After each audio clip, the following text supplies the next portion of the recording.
माननीय श्याम जी कार्यक्रम का संचालन कर रहे कृष्ण कुमार जी, सभागार में बैठे वरिष्ठ अधिकारीगण और मुजफ्फरपुर के प्रबुद्ध जन, अखिल माननीय रविशंकर जी, विभाजन के अनेक आयामों में जो ऐसी छिपी हुई बातें थी जो इतिहास की पुस्तकों में नहीं आई है, उस पर प्रकाश डाला। उन्हीं बातों को मैं अपने शब्दों में आगे बढ़ाना चाहता हूँ। ऐसे लोग सब विभाजन के बारे में जानते हैं कि भारत इसका हो ही रहा है, लेकिन विभाजन एक घटना और विभाजन एक प्रवृत्ति। घटना जानने के लिए हम इतिहास की पुस्तकों से कुछ आंकड़े ले सकते हैं। कौन सा हिस्सा बटा, कितने लोग विस्थापित हुए और कितने लोगों की हत्या हुई और संपत्ति कितनी बटी। यदि यह घटना होती तो बात 1947 में समाप्त हो गई। घटना की प्रवृत्ति क्या है, यह महत्वपूर्ण है। किस कारण से विभाजन हुआ? क्या विभाजन एक साल की घटना, 6 महीने की घटना थी, या विभाजन पिछले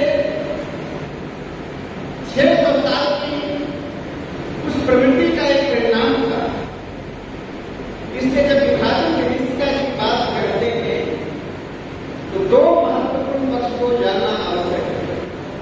विभाजन के पात्र कौन थे? राष्ट्रीयता की मात्रा उनमें कितनी थी? विभाजन की प्रवृत्ति क्या थी? तो मैं पहले विभाजन के एक पात्र का जिक्र कर रहा हूं। इतिहास की किताबों में साधारणतः पढ़ाया जाता है कि द्विराष्ट्रवाद का जनक मोहम्मद अली जिन्ना कायदे आजम उसको पाकिस्तान में और पाकिस्तान करते हैं। मोहम्मद अली जिन्ना एक सेकुलर था और बाद में वो सांप्रदायिक हो गए। सेकुलर होने के लिए चारित्रिक विशेषताएं चाहिए। जिन्ना की विवाह की आप कहानी सुनते थे। जिन्ना ने दूसरी शादी जिस महिला से की वो एक पार्टी, उनके और जिन्ना के बीच में 24 साल का अंतर था। यह भी महत्वपूर्ण पक्ष नहीं है। जिन्ना बाटिया परिवार, जो बड़ा परिवार पारसी का परिवार था, उसके यहां जाया करते थे। एक यंग लॉयर थे और बाटिया से विभिन्न मुद्दों पर बातें करते थे। उसमें उनकी बेटी, जिसकी आयु जिन्ना से 24 साल कम थी, उस वार्तालाप में शामिल होती। वह प्रभावित हुई और जिन्ना ने उसको प्रभावित किया। बौद्धिक प्रभाव को उन्होंने पारिवारिक प्रभाव में बदलने की चेष्टा की। जब बाटिया को पता चला कि ऐसी हरकतें हो रही तो उन्हें पुलिस को खबर दी और दोनों का मिलने जुलने पर कानूनी रूप से प्रतिबंध किया। कारण बाटिया की पुत्री नाबालिग थी, लेकिन जैसे ही जिसमें वो बालिग हुई 18 साल की, यानी 1918 में, जिन्ना उसे घर से भगा ले जाते हैं शादी करते हैं। महत्वपूर्ण पक्ष आयु, महत्वपूर्ण पक्ष इंटर रिलीजन मैरिज, महत्वपूर्ण पक्ष प्रेम विवाह नहीं। महत्वपूर्ण पक्ष है कि विवाह के पहले जिन्ना ने रतिबाई का धर्म परिवर्तन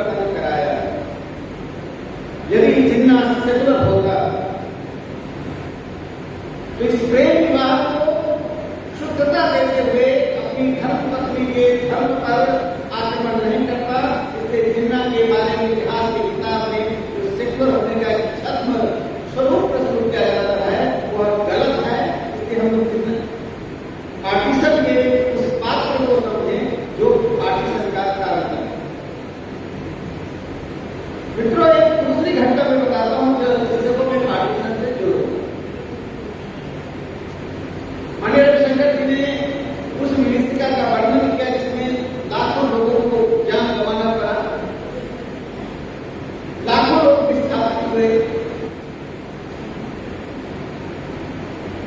जो मार्क्सवादी इतिहासकार इतिहास देखे उन्होंने अपने ही इतिहास को छिपाया,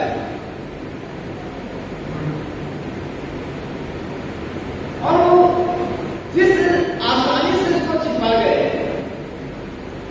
उसके पीछे पार्टीशन के इतिहास को गलत दिशा दे दी।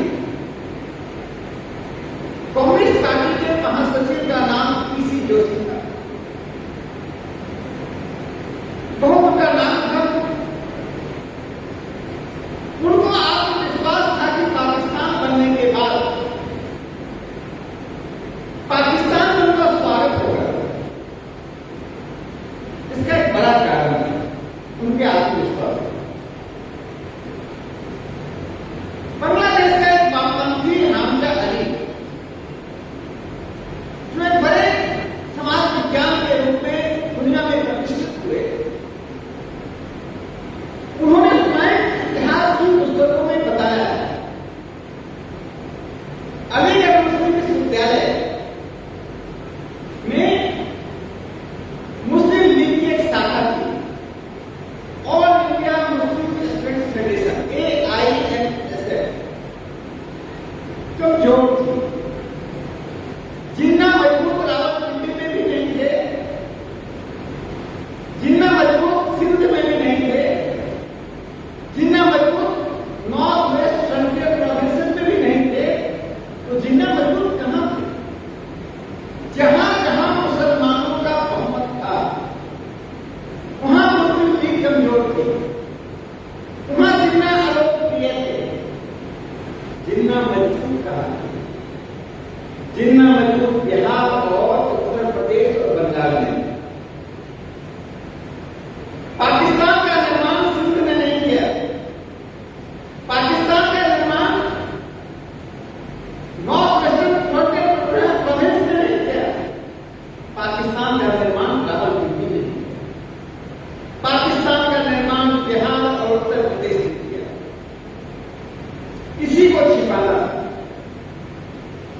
जब जिन्ना अलीगढ़ आते थे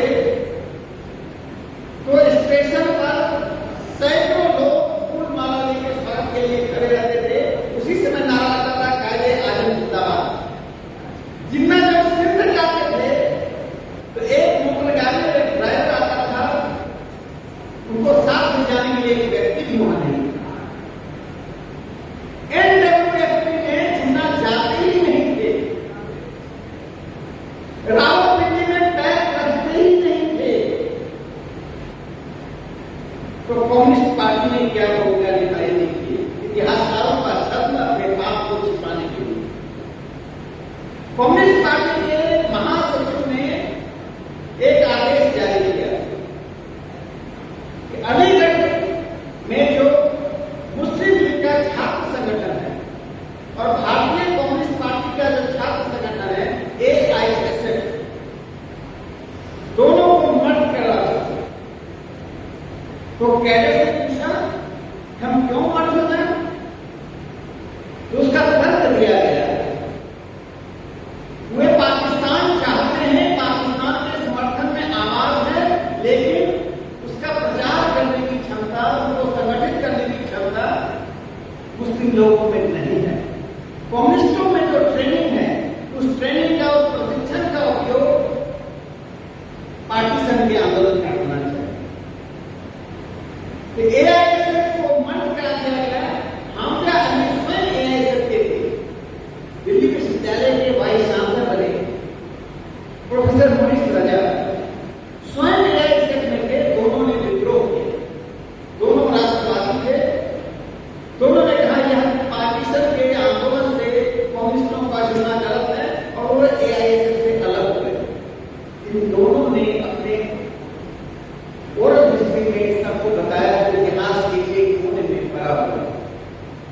तो जो मैं कहानी बता रहा था, पार्टीशन के दौर में पीसी जोशी ट्रेन से रावलपिंडी जा रहे थे। उन्हें आत्मविश्वास था उनका स्वागत होगा। उन्होंने स्वयं जो कहा ओरल हिस्ट्री में, तो दिल्ली के प्राइम मिनिस्टर मेमोरियल म्यूजियम में उनका ओरल हिस्ट्री पढ़ा। उन्होंने स्वयं अपने शब्दों में कहा कि रास्ते में मुस्लिम लीग के लोग उनकी बॉडी में आए, उसमें हिंदुओं का आना जाना, मुसलमानों का आना जाना लगातार चल रहा। आधे परिवार वहां है, आधे परिवार यहाँ है। अपनी संपत्ति को प्राप्त करने के लोग वहां जा रहे हैं। तुम हिंदुओं को पहचानना भी आसान। जिनसे पूछा आर्य तो हिंदू न आर्य, ये कैप पहनते थे, जो अंग्रेजी लोग कैप पहनते थे वो कैप पहनते थे। तो कहा आर्य तो क्रिश्चियन, उन्होंने कहा यस। उन्होंने कहा मैं क्रिश्चियन कहकर बचा, अन्यथा मेरी हत्या कर दिया थी। पूरी बॉडी में मुझको छोड़कर सिर्फ लाशें थी। रावलपिंडी को करने के बाद वहां की सरकार ने उनको उसी वक्त फ्लाइट से वापस दिल्ली भेज दिया, उनकी जान बची। तो जिन लोगों ने इतिहास लिखा उन्होंने अपने ही इतिहास को छिपाया है। ये पार्टीशन का इतिहास है, ये एक दिन की घटना नहीं है। और इसके लिए यदि कोई जिम्मेदार है तो कांग्रेस के अतिरिक्त दूसरा कोई जिम्मेदार नहीं। कांग्रेस क्यों जिम्मेदार है? उस पार्टीशन की प्रवृत्ति को, उस पार्टीशन की विभीषिका को खाद पानी देने का काम पिछले 50 सालों से कांग्रेस कर रही है।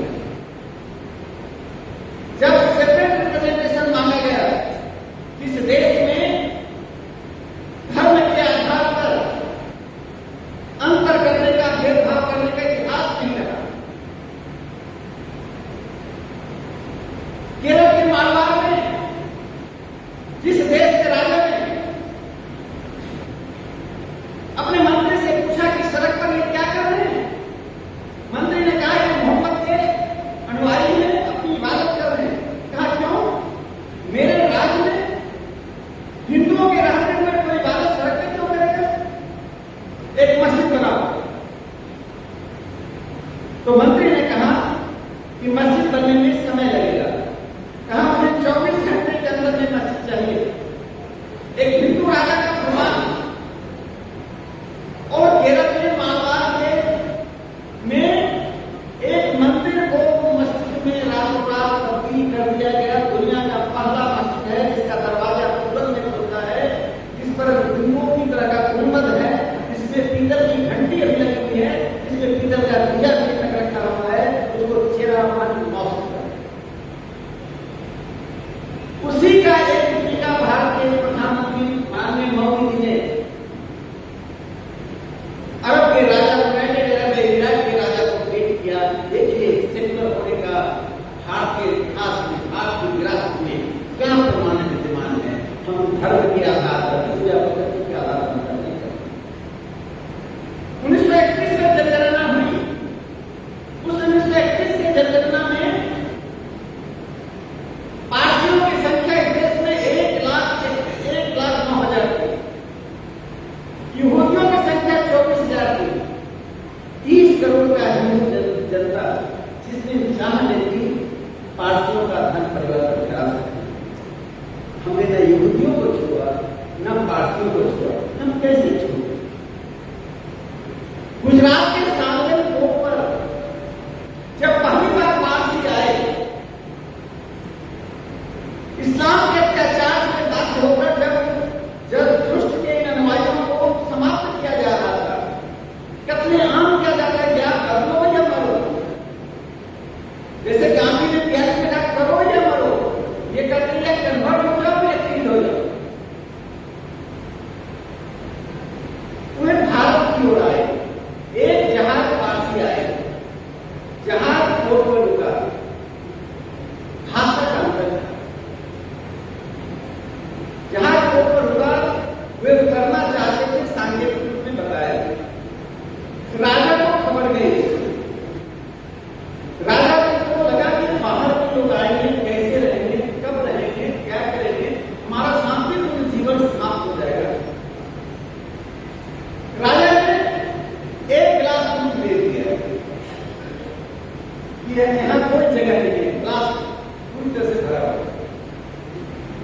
तो पारसी के नेता ने दूध में चीनी डालकर दे दिया, हम आपके यहाँ आएंगे, पारसी रहेंगे लेकिन हिंदुओं के साथ घुल मिलकर दूध में चीनी की तरह घुल मिलकर रह जाएंगे। इस देश का इतिहास बताता है सबसे छोटी समुदाय पारसियों का हिंदुओं से कोई टकराव नहीं हुआ, उनके धार्मिक अधिकार को किसी ने नहीं छीना, बल्कि उनकी धार्मिक अधिकार की सुरक्षा हिंदुओं के द्वारा की है। जिस देश का इतिहास ऐसा हो, जिस देश की विरासत ऐसी हो, उस देश में ये टकराव की कहानी कहां से शुरू? तो पहली घटना पार्टीशन से पहले जो सबसे गदरी घटना हुई 1946 का में 1946 में सुरावर्ती पंजाब का मुख्यमंत्री था, तब उसे प्रधानमंत्री कहते थे। वह सांप्रदायिकता की शिखर पर था। मोहम्मद अली जिन्ना ने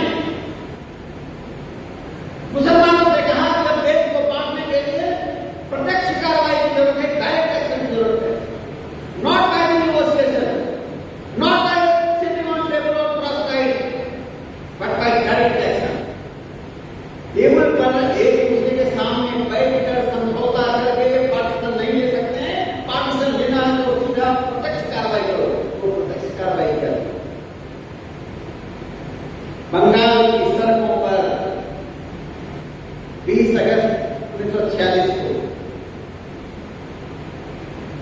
हाथ में हथियार लिए मुसलमान बाहर आए। वहां की सरकार उनको सुरक्षित कर रहे थे, यानी हत्या करने वालों को पुलिस संरक्षण दे रही थी, कानून व्यवस्था उनके साथ रही थी। और 5,000 लोग, जो सबसे छोटी आंकड़ा है, 5,000 लोगों को कत्लेआम कर दिया गया। कत्लेआम की सीमा क्या है?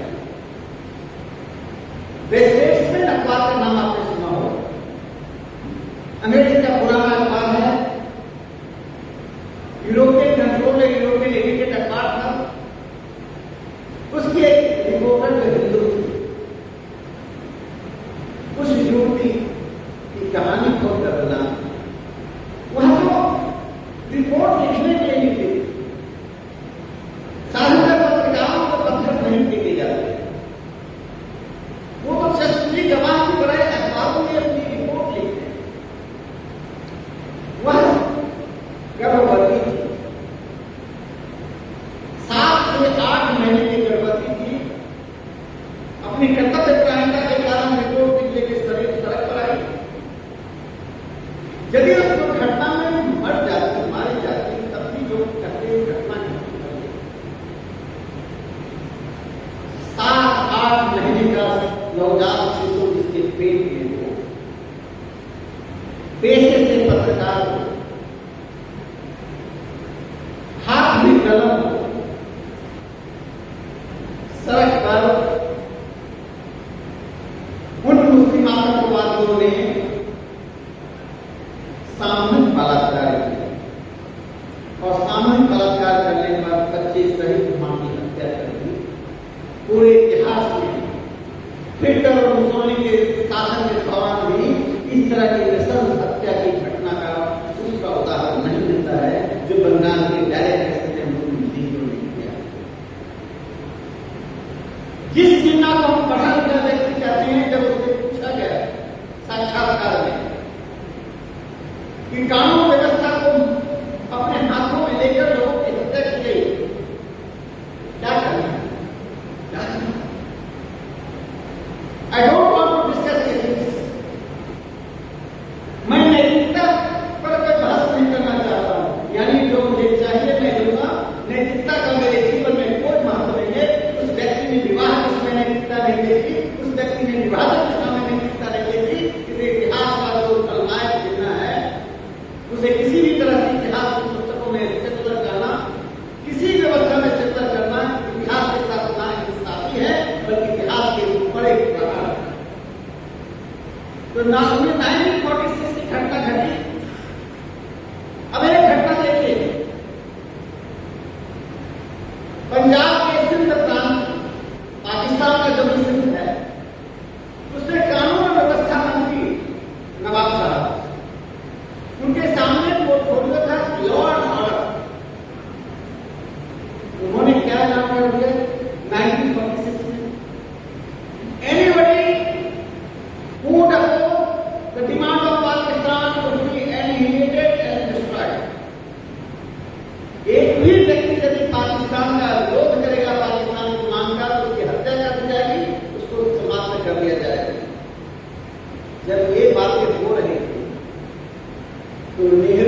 गांधी हाथ में फ्लावर पॉट लेकर जिन्ना के दरवाजे पर दस्तक दिए। कांग्रेस वर्किंग कमेटी इस बात पर डिस्कस कर रही थी हम क्या करें। बंगाल के नौखली में क्या हुआ, सिर्फ 18% हिंदू थे। शहर से दंगा भड़का, कलकत्ता से प्रभावित हुए। नौखली में 18% की जनसंख्या को 7 दिन के अंदर 8% कर दी। नृशंस हत्या की गई। पुरुषों की हत्या सीधी की जाती थी, महिलाओं की हत्या बलात्कार के बाद की जाती थी। जहां गांधी अनशन करने के लिए नौखाली गए, नौखाली में अनशन करने के लिए पूज्य बापू के प्रति मेरा बहुत आदर है, लेकिन उस मुद्दे पर व्यक्तिगत आग्रह के आधार पर राष्ट्र के इतिहास का निर्माण नहीं हो सकता है। कोई भी व्यक्ति अपने आग्रह दुराग्रह के आधार पर राष्ट्र की नीति को तय नहीं कर सकता है, जो महात्मा गांधी उस वक्त कर रहे थे। और छपरा और सिवान में 1946 में बंगाल के कारण जो दंगे हुए, मुस्लिम लीग के उग्रता के कारण जो दंगे हुए, जिसको लीग ने कहा कि 50,000 लोगों की हत्या कर दी गई, और एक छपरा और सिवान में 50,000 मुसलमान भी नहीं थे, तो हत्या का लीग की बात को नेहरू मान गए। इंडियन सरकार के प्रधानमंत्री थे और नेहरू ने क्या कहा, 4 अप्रैल 1946 को एक अंग्रेजी अखबार को साक्षात्कार देते हुए कहा, "We will start bombing in Chhapra और सिवान। यदि दंगा नहीं होगा तो हम बम गिराएंगे हिंदुओं के घर पर।" जब नेहरू से बात पूछा गया, नेहरू ने कहा, "मुझे स्वयं आश्चर्य हो रहा है कि मैं ये कैसे करूं?" कलकत्ता की सड़कों पर नेहरू नहीं पहुंचे, नौखली में नेहरू नहीं पहुंचे, लेकिन छपरा और सिवान में नेहरू हम लेकर पहुंचने वाले थे। ये कांग्रेस का दोहरा चरित्र, इतिहास के साथ हिंदुओं के साथ छल करने वाला चरित्र। अब ये कांग्रेस पार्टी की जिम्मेदारी और क्या बनती है? जब मुस्लिम लीग और हिंदू महासभा, यद्यपि राष्ट्रीय स्वयं सेवक संघ और हिंदू महासभा में वैचारिक और संगठनात्मक अंतर था, वे हमारे वैचारिक पड़ोसी थे, आइडियोलॉजिकल नेबर। हमारी मत भिन्नता थी, इसलिए संघ की स्थापना हुई। हमारी मत भिन्नता थी, इसलिए पूज्य डॉक्टर जी ने राष्ट्रीय स्वयं सेवक संघ की नींव डाली। यदि मत भिन्नता नहीं होती तो संघ को बनाने की जरूरत नहीं होती। लेकिन फिर भी कांग्रेस पार्टी ने हिंदू महासभा के सदस्यों को कांग्रेस का सदस्य बनने से प्रतिबंधित कर दिया। एक हिंदू जिस हिंदू महासभा में माननीय जाते थे, जिसमें डॉक्टर राजेंद्र प्रसाद गए, कांग्रेस के सदस्य नहीं हो सकते। लेकिन तो उस कांग्रेस को कब अनुभूति हुई? नेहरू जी को लगता था कि मुसलमान में बहुत लोकप्रिय है। 1945 में जब जिन्ना का उभार हो रहा था तो नेहरू कूद गए, मैं जिन्ना को रोकूंगा। क्यों? उनके पीछे तर्क क्या था? मैंने बहुत किया है, मैंने तो बहुत प्रेम किया है मेरे साथ में। वे इस्लाम की उस प्रवृत्ति से वाकिफ नहीं हो पाए, इस प्रवृत्ति के कारण वे घटनाएं घट रही। हमारी लड़ाई किसी समुदाय से नहीं, हमारी लड़ाई किसी व्यक्ति से नहीं है, हमारी लड़ाई उस प्रवृत्ति से है, जो प्रवृत्ति ऐसा स्वभाव, ऐसा व्यक्ति और ऐसी घटना को पैदा करती है।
इसकी दूसरी घटना बताता हूं कांग्रेस पार्टी की जिम्मेदारी कैसी। जब पाकिस्तान बनना सुनिश्चित हो गया, एक प्रांत का नाम हम बहुत छोटी आयु से 4वीं क्लास से पढ़ते हैं, NWFP, सभी बच्चे प्रसिद्ध है, नॉर्थ वेस्ट फ्रंटियर प्रोविंस। वहां पर अब्दुल गफ्फार खान एक बड़े नेता थे, स्वाभाविक है मुसलमान है। उनका छोटा भाई खान साहब वहां के मुख्यमंत्री थे। अब्दुल गफ्फार खान के बारे में हम सबने पढ़ा होगा, सीमांत गांधी को कहते थे, यानी छोटा गांधी, लघु गांधी। उनका स्वभाव, उनकी प्रवृत्ति, उनका काम करने का तरीका गांधी से मिलता जुलता था। सीमांत गांधी ने एक शर्त आर्मी बना रखा था। सीमांत गांधी ने कहा, मैं किसी हालत में NWFP को पाकिस्तान में नहीं जाने दूंगा। वहां पर मेजोरिटी मुसलमानों का। वो कांग्रेस के सामने हाथ जोड़कर विनती करने आए गांधी और नेहरू के सामने, NWFP को हम पाकिस्तान में जाने नहीं देंगे, रेफरेंडम होगा। स्वाभाविक है, जब रेफरेंडम होगा, जनमत संग्रह होगा, तो पार्टीशन के विरोध में 80 से अधिक % होगा और NWFP का भारत में लग जाएगा। ऐसा नहीं, कांग्रेस ने रेफरेंडम का बहिष्कार किया। कांग्रेस के बहिष्कार करने के कारण हिंदुओं ने बहिष्कार कर दिया। जो मुसलमान थे उनके बीच रेफरेंडम में सिर्फ 51% पाकिस्तान के समर्थन में, 49% विरोध में थे, यानी 49% के साथ यदि हिंदू जुड़ जाते तो पाकिस्तान में NWFP भारत के साथ। और अंततः NWFP को पाकिस्तान को हमें देना पड़ा। गफ्फार खान ने कहा, you are throwing me in the lake of tiger. उन्होंने अंतिम शब्द पाकिस्तान जाते समय कहा था, आपने हमें बाघ के मुंह में फेंक दिया। गफ्फार खान कितने ईमानदार थे, कितनी उनकी भक्ति थी सेकुलरिज्म के प्रति।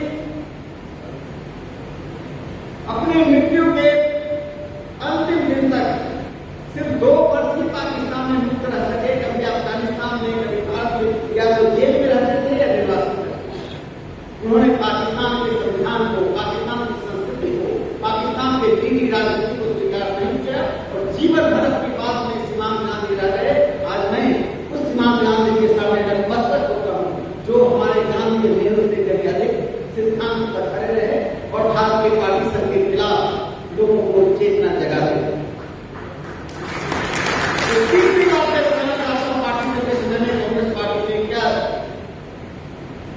आचार्य देवी कृपलानी का नाम तो मुजफ्फरपुर के लोग जानते ही हैं। सिंध का कैथी और मुजफ्फरपुर में आचार्य बनकर आए थे कॉलेज में। महात्मा गांधी को अपने निवास में रखा, इसलिए हर से जाना पड़ा। बाद में वे शांति निकेतन गए, उसके बाद गुजरात विद्यापीठ गए। एक हिंदी भाषी की जगह आता है, बंगाल में जाता है, फिर वह गुजरात में जाता है। चारों जगह वो भारतीय बनकर आता है। वो बंगाल में जाकर बंगाली बन जाता है, बिहार में आकर बिहारी बन जाता है, यहाँ हिंदी सीखता है, वहां बंगला सीखता है, गुजरात में जाकर गुजराती सीखता है। ये तुम्हारी भारत की परंपरा है। हम लड़ते नहीं हैं, हम जोड़ते हैं। उसके प्लानिंग की 1947 में कांग्रेस के अध्यक्ष थे। कांग्रेस वर्किंग कमेटी की जो अंतिम बैठक हुई, उसमें जयप्रकाश राव को, महात्मा गांधी को विशेष आमंत्रित किया गया। ऐसे दर्जन लोग आमंत्रित थे। आचार्य देवी कृपलानी ने अपने अध्यक्षीय भाषण में कहा, पार्टीशन सिर्फ भूमि का नहीं हो रहा है, पार्टीशन लोगों का नहीं हो रहा है, पार्टीशन इतिहास हो रहा है। पार्टीशन, भारत का विभाजन, हमारी विरासत का, पूर्वजों का, हमारी संस्कृति का हो रहा है। इसलिए पार्टीशन का अनुमोदन नहीं करें। लेकिन कांग्रेस के अधिकांश लोग पार्टीशन के समर्थन में थे और पार्टीशन हो गया, विभाजन हो। कृपलानी जी ने कांग्रेस के अध्यक्ष पद से इस्तीफा दिया। एक गफ्फार खान, एक कृपलानी, ये दोनों पार्टीशन के खिलाफ थे।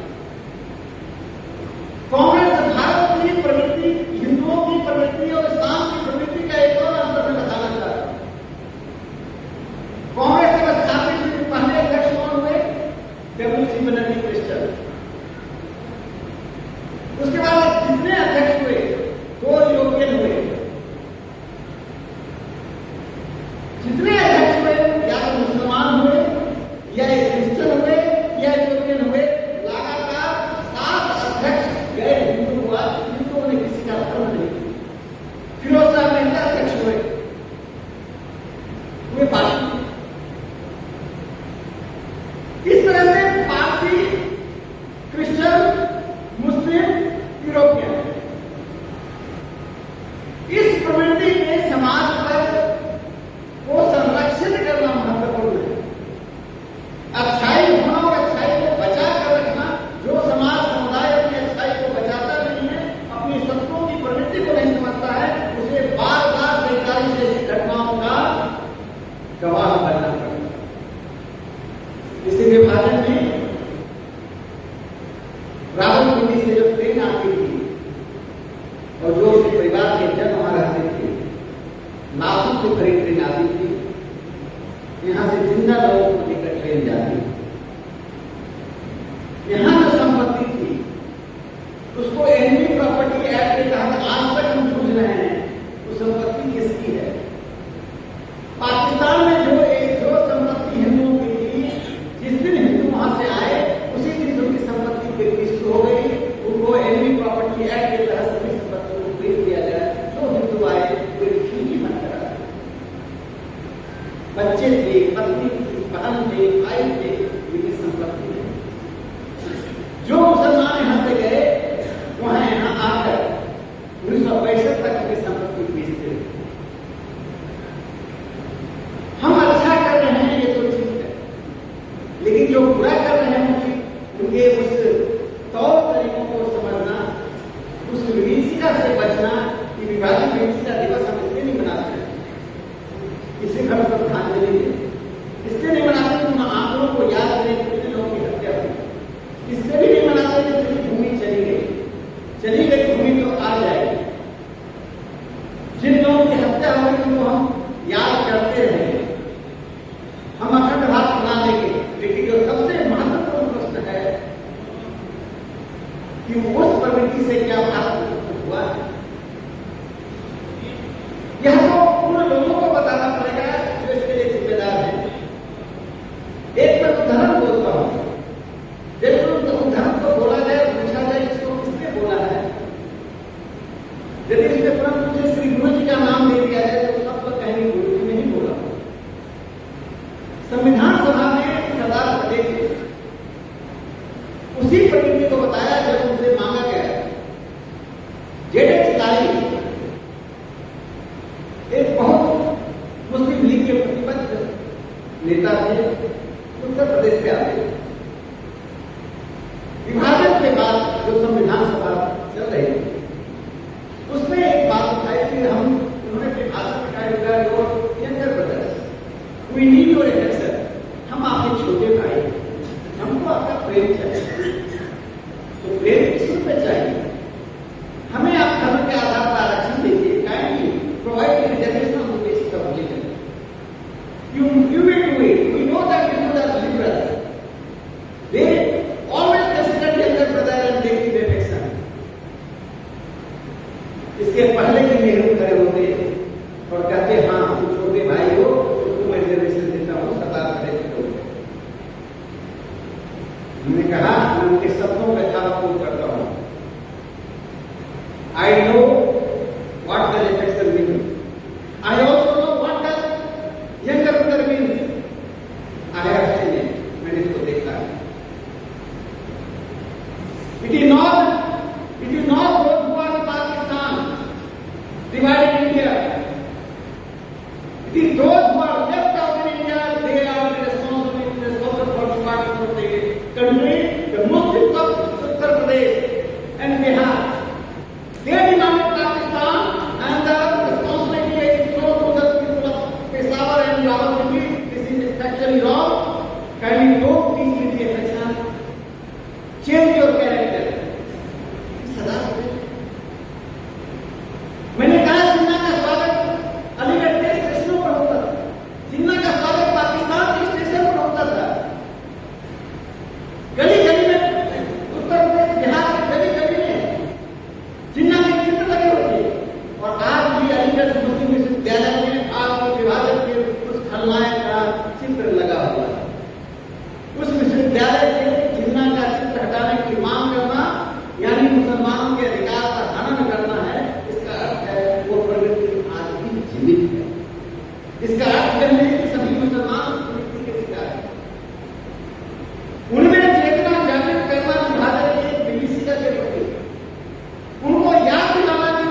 कांग्रेस पार्टी ने हमें वहां तक छोड़ा और जो माननीय सेक्रेटरी जी ने कहा एक मिनट होल्ड कर मैं अपनी बात समाप्त करता हूं। उन्होंने बहुत अच्छी तरीके से सभी की बात को रखा।